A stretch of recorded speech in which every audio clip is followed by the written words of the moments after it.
Assalamualaikum warahmatullahi wabarakatuh. Terima kasih kepada anda semua yang sudi jenguk dan singgah-singgah ke channel aku. So, kali ini aku akan ceritakan pengalaman aku sepanjang aku menyertai program latihan khidmat negara pada tahun 2008. Apa lagi? Jom.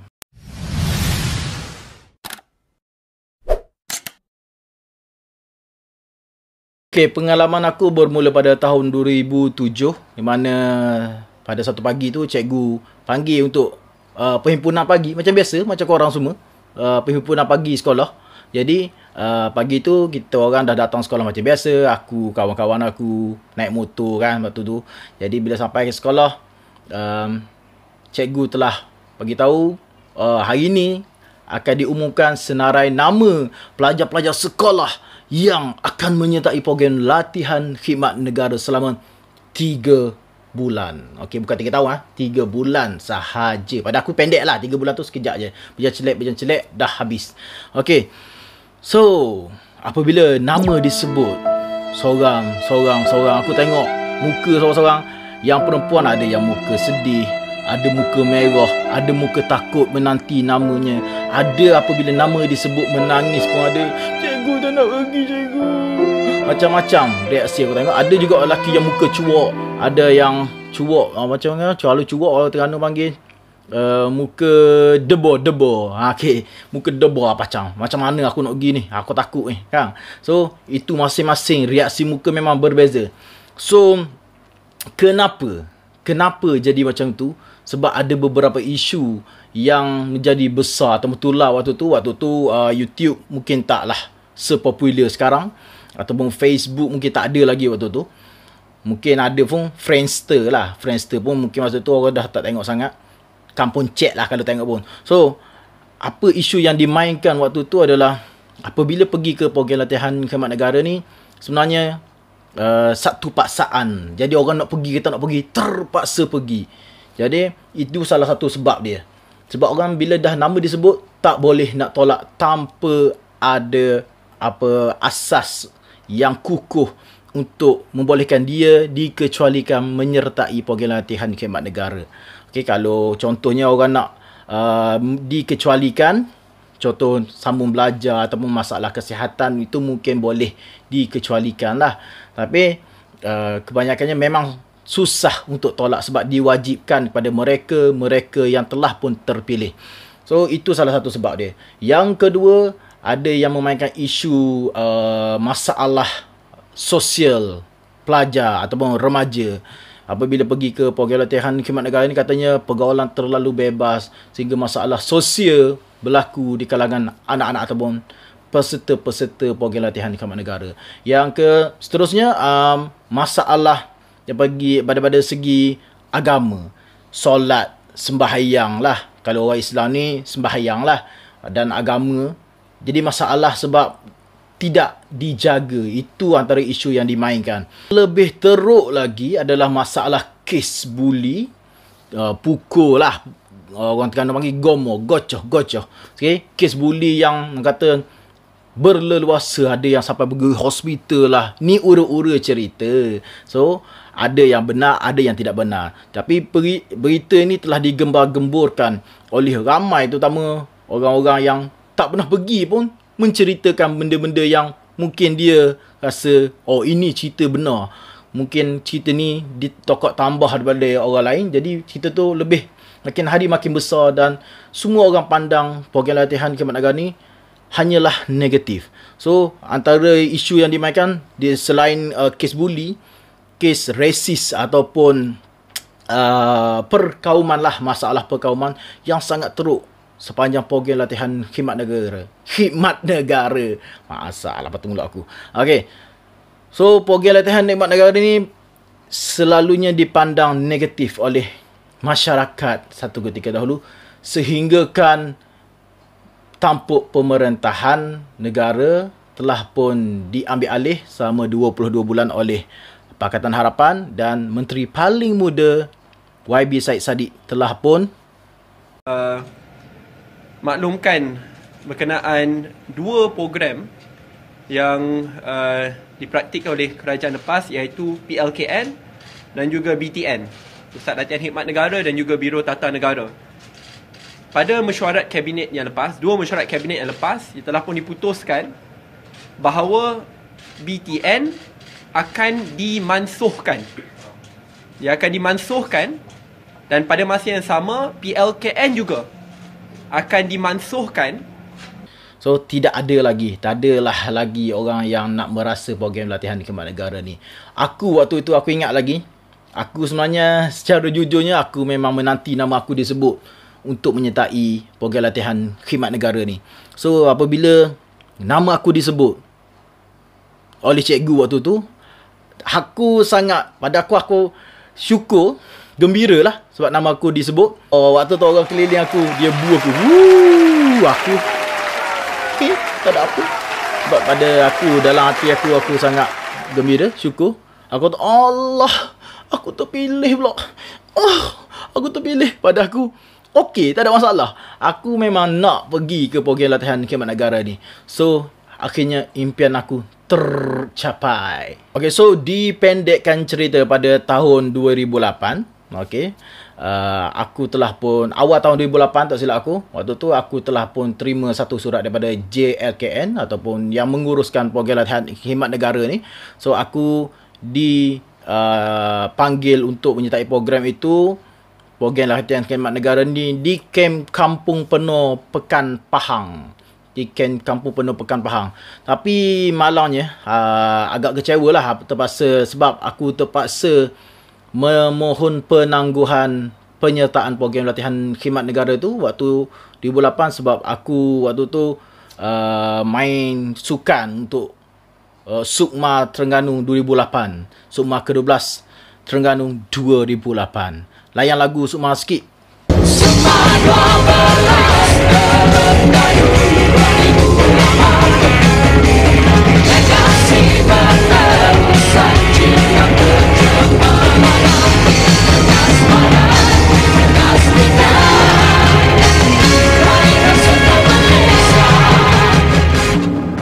Sukma ke-12 Terengganu 2008. Okey, so waktu tu aku main sukan lah. Sukan, nanti aku cerita benda, episod lain aku akan cerita pasal sukan aku. So kali ni untuk program latihan khidmat negara. So program latihan khidmat negara ni, sepanjang aku latihan, aku pun dah aku masih ingat program ni, bila lah aku nak boleh pergi. Dan akhirnya waktu sukan Sukma, awal sukan Sukma 2008 tu, aku terima surat lagi sekali, panggilan untuk ke program latihan khidmat negara di camp yang sangat-sangat popular sebab ramai juga artis yang pergi sana, antaranya Alif Sata, Diana Dania dan Suki. So 3 orang ini artis yang telah pun berada di camp yang sama dengan aku, tapi dia junior pada aku lah sebab dia tahun selepas aku. 2009 dia orang pergi, aku tahun 2008. Sebenarnya aku apabila ditempatkan di camp Princess Liza ni, aku tak ada masalah sebab aku pun waktu tu aku dah tahu camp ni macam mana keadaan dia, orang dia macam mana. Cuma yang aku risau sikit sebab panggilan ketiga PLKN ni katanya orang-orang yang pelajar-pelajar yang bukan pelajar lah, orang yang tak sekolah, tak ada rekod sekolah, yang mungkin ada kes jenayah ke, bukan jenayah besar lah, kes-kes buli kecil-kecil kat sekolah ke, ataupun orang-orang lah cerita waktu tu, aku pun tak tahu kan keadaan. Jadi aku agak risau sebab katanya grup yang ketiga ni lah yang biasanya paling teruk, yang masalah kes buli yang teruk, resis yang teruk. Inilah grup yang ketiga. Tapi aku rasa memang berdebar juga. Walaupun aku excited nak pergi, tapi apabila dapat panggilan ketiga ni, sangat-sangat rasa betul ke aku nak pergi ni. Sampaikan aku rasa nak minta jurulatih aku untuk keluarkan satu surat yang mengatakan aku tengah sibuk dengan latihan sukan aku untuk acara yang akan datang, untuk kejohanan yang akan datang. Sebenarnya boleh, tapi aku kuatkan semangat aku sebab aku sendiri rasa sangat rugi kalau aku tak pergi, sebab ini adalah pengalaman pertama dan terakhir aku untuk menyertai program latihan khidmat negara. So aku kuatkan semangat aku untuk pergi juga ke camp latihan khidmat negara di camp Princess Haliza Sepang, Selangor. Okey, aku ingat lagi pagi aku nak pergi bertolak ke camp LKN tu, awal-awal pagi lah aku dah bersiap lepas subuh, dah mandi, dah siap barang pun dah packing dah semalam. So pagi tu aku nak bertolak pergi, ayah aku, mak aku bawa aku naik kereta kancil putih. Kereta buruk lah. Sempit je, adik-adik pun ada, ramai juga adik aku kan. Jadi aku naik kereta kancil tu pergi ke bus stand. Orang kalau orang Terengganu panggil bus stand Tanjung. Bila sampai situ, aku tengok memang banyak bus. Orang pun ramai waktu tu. Memang aku rasa excited ada. Takut pun ada, risau pun ada. Semua lah, perasaan waktu tu memang bercampur gaul lah. Jadi aku pun keluarkan beg aku. Aku ingat beg aku waktu tu beg sukan Sukma Terengganu. Keluarkan beg tu, dish, aku letak tepi. Bila aku letak tepi, aku tengok yang kereta sebelah aku pun keluarkan beg yang sama, warna yang sama. Baru aku tengok dia, dia tengok aku. Dia pun tengok aku, main sukan juga ke? Main sukan juga. So aku dah jumpa kawan seorang, tapi aku tak tahu dia camp mana. Tersempat berkenalan pun sebab dia pun jenis macam kalut sikit. Nak pergi cari dekat mana bas dia, nak daftar dekat mana. So aku pun sama juga. Aku terus cari dekat mana tempat nak daftar. So aku cari-cari, akhirnya jumpa. Bukan jumpa tempat daftar. Aku jumpa member aku, member baik aku. Aku tahu dia pergi camp PLKN, tapi aku tak tahu camp mana. Aku tanya dia pergi camp mana. Dia kata Pinches Haliza. Aku tu, sama dengan aku lah. Camp Princess Haliza. Sama dengan aku. So dia pun tunjuklah dekat mana dia daftar. So dia bawa aku tempat daftar. Settle daftar semua. Dia ada macam bagi, tak silap aku, dia macam bagi kupon sikit nombor lah. Maknanya kita naik bas mana. Dah dia rekod semua. Kita letak barang dalam bas. Aku dengan member aku naik bas yang sama, duduk sebelah-sebelah. Aku ingat seat tempat aku waktu tu seat nombor 1 lah, paling depan sekali, belakang driver bas. Tu. Aku duduk belakang dia dengan member aku. Sambil-sambil tu kita orang tengok lah dekat bawah. Ramai. Ada yang menangis, ada yang okey, relax macam biasa je, tenang. Ada yang muka sedih, muka cuak. Tapi aku rasa pelik lah. Sebab ada ramai juga aku tengok pelatih perempuan lah terutamanya menangis. Tapi yang pergi camp dengan aku, orang daripada Terengganu nak pergi ke camp Princess Haliza, waktu tu hanya 3 orang je. 3 orang saja awet daripada Terengganu. Awet penyu. Awet daripada Terengganu. Dia akan pergi ke camp Princess Haliza ni. Yang sekali dengan kita orang, hanya 3 orang saja. Jadi sebenarnya yang pergi camp, yang bawa budak Terengganu pergi ke camp Princess Haliza kumpulan 3 seri 5 2008 ni, ada 2 bas. So bas yang pertama penuh dengan lelaki je lah. Tapi aku tengok ramai juga yang geng-geng orang kata mak-mak awet ni.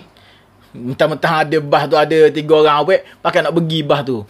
Pakai penuh bas tu dulu. Aku dengan member aku, tak kisah nak pergi bas tu. Aku pergi bas yang satu lagi ni, yang kurang orang. Sebab kita orang nak duduk depan. Kalau duduk belakang orang kata pening. Apabila dah penuh, bas pun mulalah bergerak menuju ke camp PLKN di Sepang, Selangor. Dalam perjalanan tu aku ingat lagi, yang paling teruk sekali yang aku rasa memang tak boleh belah. Sebab bas tu tiba-tiba aircon dia rosak. Jadi suasana dalam bas tu mulalah panas kan. Aku dah mula pening dah waktu tu. Ada juga yang muntah. Pening lah bas tu. Biasa tingkap memang tutup. Bukannya bas yang tingkap boleh buka. Memang tingkap dia, orang kata dia situ tak boleh nak buka. Cermin keras gitu je. Jadi panas. Jadi orang yang duduk bahagian tengah dengan belakang tu, dia buka yang bumbung atas biar angin masuk kan. Jadi dia orang yang duduk belakang tu berasa lah angin tu sejuk. Kita orang yang duduk depan ni pula merana. Macam aku hanya berharapkan tingkap daripada pemandu bas tu. Pemandu bas tu buka lah sikit tingkap dia kan. Rasalah juga angin sikit. Tapi memang stay rasa macam penat. Bas tu pula aku ingat lagi, bas tu memang buruk lah. Nak kata buruk sangat tak juga, tapi uzur lah orang kata. Uzur bas yang agak tidak selesa. Bukan macam bas express yang kita naik tu kan, yang famous sekarang kan. Tapi bas dia agak uzur, agak usang. So memang penat. Bila naik bas ni memang penat. Perjalanan dia agak jauh. Aku rasa aku pergi KL biasa tak sampailah. Sampai malam. Kalau aku tolak pagi, ni kita orang tolak dalam pukul 10 macam gitu. Sampai camp, perjalanan dia tu sampai camp tak silap aku pukul 2-3 pagi sampai waktu tu. Memang penat. Jadi dalam perjalanan tu, bila dah penat sangat, jadi dia berhentilah dekat RNR ataupun Geting Sempah. getih sempah. Aku rasa arena ni sangat popular sebab ada banyak kes, antaranya kes hantu terbang daripada tiang ke tiang. Aku akan cerita untuk video yang akan datang. Okey, pendekkan cerita. Apabila aku dan 2 bas daripada Terengganu yang menuju ke Camp Princess Saliza ni berhenti dekat RNR Genting Sempah tu, kita orang pun semua dah turun. Alhamdulillah. Masa tu aku rasa lega sangat, masa penat sangat. Tak ada tempat lain yang aku nak pergi mula-mula sekali. Aku akan cari toilet, buang air dulu settle. Lepas tu cari kedai, beli air. Lepas tu kita orang pun pergi solat lah. Pergi solat maghrib, isyak, jamak sekali kan. Jadi apabila solat maghrib isyak sampai situ, lepas settle solat aku ingat lagi.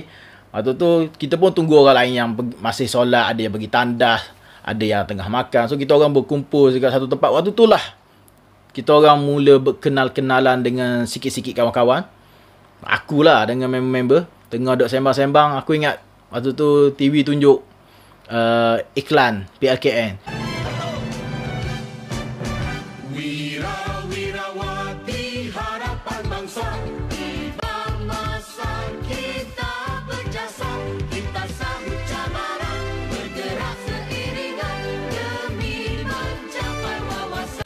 Aku ingat iklan tu dia macam joget-joget sikit.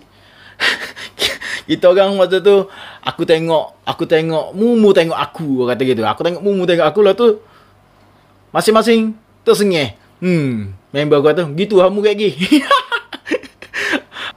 Apabila perjalanan bas diteruskan dan kita orang pun dah hampir sampai ke Camp PLKN. Aku ingat lagi waktu tu memang gelap, suasana malam. Faham lah kan?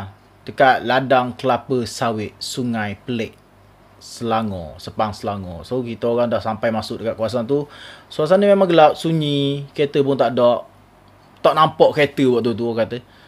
Memang gelap kawasan tu. Bila aku tengok, akhirnya aku tengok satu tempat jauh tu. Tu ke camp. Semua orang duk tengok. Nampak macam orang kata satu kilang. Sebab atap dia kan atap zin macam gitu kan. Macam kilang macam gitu daripada jauh. Nampak sikit-sikit sama-sama kan. Tu kita orang, biar betul ni. Teruknya. Kan. So akhirnya bas pun masuk parking dekat kawasan camp tu. Kita orang semua dipanggil. Okey, semua turun. Jurulatih. Aku kata, bekeng ni. Orang Penang cakap apa dah? Kedah panggil cengeng. Muka garang. Dari mana-mana? Terengganu. Turun. So, kita orang pun semua turun. Keluarkan beg semua letak sana. Rasa lain macam. Aku waktu tu rasa, betul ke ni? Jadi, kita orang apa? Kita orang follow. Angkat beg semua letak dekat satu tempat. Pergi cari tandas dulu. Biasalah orang cari tandas. Pergi tandas dulu. Siap kencing apa semua. Dah settle. Kita orang diarahkan untuk, okey semua sekali budak-budak Terengganu pergi makan dulu dekat dewan sebelah sana. Waktu tu aku ada tengok dalam dewan satu lagi tu, dewan makan dengan dewan berkumpul satu lagi, ada dua dewan. So satu dewan tu, dewan berkumpul tu ada satu grup, aku tak tahu grup mana lagi waktu tu. Tapi grup tu grup daripada Sabah. Tapi waktu tu kita orang tak tahu lagi lah. So kita orang pergi makan. Aku ingat makan dalam tray. Orang yang pergi BKN saja rasa boleh makan dalam tray besi macam gitu. Dah ada tempat letak ikan lah, letak lauk lah, letak kuah lah, letak nasi. So kita orang pun makan lah. Lapar lah, memang lapar, penat lagi. So siap, sudah makan semua. Kita orang semua dipanggil pergi ke dewan untuk dengar taklimat. Siap, dengar taklimat memang banyak lah. Siapa yang ada rokok itu, aku ingat lagi, siapa yang bawa rokok, sila keluarkan sekarang. Sebelum kita orang selongkar barang-barang kamu. Cikgu PLKN cakap macam gitu kat kita orang. Aku rasa waktu tu aku memang tak merokok. Aku tak kisah lah. Aku okey kan. Tapi aku tengok muka tu, aku penat betul lah. Nak kena tunggu seorang-seorang mengaku lagi. Ada tak? Memang waktu tu memang masing-masing dah mula lah. Yang geng-geng isap rokok ni orang kata dah mula risau lah nak simpan dekat mana rokok. Dia nak sorok dekat mana. Jadi cikgu, aku rasa cikgu tu macam bagi can lah. Dia orang Terengganu panggil repok saja je. Panggil macam mana panggil, nak bagi orang takut je untuk mengaku dulu. Tapi dia tak check pun hari tu. Sebab dia orang pun mungkin tahu kita penat. So, siap saja dengan taklimat. Kita orang pun pergi beratur panjang, pergi daftar nama. Ada cikgu yang duduk depan komputer, 2 orang. Aku ingat cikgu perempuan. Cikgu yang isi key in nama aku waktu tu, Cikgu Daisy. Aku ingat lagi. Kalau Cikgu Daisy tengok video ni, hai cikgu. Cikgu yang key in nama saya dalam tu, saya ingat lagi. Isi dalam tu, nama apa? Cek. Okey, nama kamu. Cikgu bagi satu kad itu, silap saya 24D dia tulis. Apa benda 24D? 24, cari DOM 24. Okey, cikgu. Terima kasih. Saya pun angkatlah beg saya, barang saya, pergilah jalan. Sampailah ke DOM 24. DOM tu rupanya paling jauh, paling ujung, paling tepi padang sana, jauh, memang jauh, paling jauh. Memang penat gila. Aku bawa barang aku dengan banyaknya. Bawa, masuk-masuk nak cari tengah malam. Gelap dalam dom tu pun tidur. Aku tengok memang ada orang tidur lah dalam dom tu. Tapi dom dia panjang. Kalau camp KL, korang tahulah, dom dia panjang apa belakang sana. Mungkin muat dalam sampai 40 orang kot lah. Panjang macam itu. So aku nak carilah kat manalah tempat nak tidur. Tak tahu. Yang sebelah sana, yang dekat dengan abang kata bersebelahan dengan dom lain tu dah penuh lah. Tinggal hujung-hujung ni je. Aku terpaksalah pilih yang hujung ni. So aku pun letak beg aku situ. Letak, pilih tempat yang aku rasa okey sikit. Dengan nombor metrik aku, bukan nombor body aku PKN 611. Aku ingat sampai ni 611. So letak situ, siap tulis je dekat nama, takut lupa esok nak tanya. Okey, aku pun dah penat, pergi toilet, nak tidur. So itulah hari pertama ataupun perjalanan aku untuk daripada Terengganu sampai ke Camp PLKN Princess Saleza. Aku akan sambung lagi cerita ni di episod akan datang, di mana hari pertama aku yang menyeramkan yang akan aku cerita untuk korang. Jangan lupa untuk subscribe, like dan share. Boleh komen juga pengalaman anda di hari pertama PLKN. Bye bye. Assalamualaikum.